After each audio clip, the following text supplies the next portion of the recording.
আজি আমাৰ এক্সাম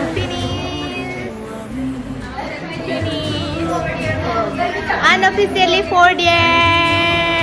সম্পূৰ্ণ এমাহ জুৰি পৰীক্ষা দিয়াৰ পাছত পৰীক্ষা শেষ হোৱাৰ আনন্দ আছিল এয়া পিছে আজি ঘৰলৈ যাবলৈ ওলাইছো ইমান খকা খুন্দাকে আহিলো যে একো কৰাই নহল ভালকে তিতা গামোচাখনকে লৈ আহিলো বাছতে বোলো মেলি দিম যিহেতু ভিতৰত এচি চলি থাকে তাৰ পাছত এয়া 9:30 বজাত মই ধুনীয়াকৈ খানাপুৰত বাছত উঠি একেবাৰে ঘৰ আহি পালতহে ভিডিঅ' কৰিছো পোৱালিখিনিৰ কথানো কি কম চুমু পেহী আহিব বুলি সবৰেচোন এটা হেপাহ থাকে পিছে আজিৰ হেপাহটো মোৰহে অকণমান বেলেগ ঘৰত এটা ডাঙৰ অনুষ্ঠান পাতিবলৈ লোৱা হৈছে তাৰ কাৰণে এইখিনি প্ৰস্তুতি চলাই থকা হৈছে আচলতে সঁচাকৈ ন আমি কাৰ কেতিয়া জন্ম মৃত্যু বিবাহ কপালত লিখা আছে কোনেও ধৰিব নোৱাৰো আহিব লগা ভ্লগবিলাকত আপডেটবিলাক দি থাকিম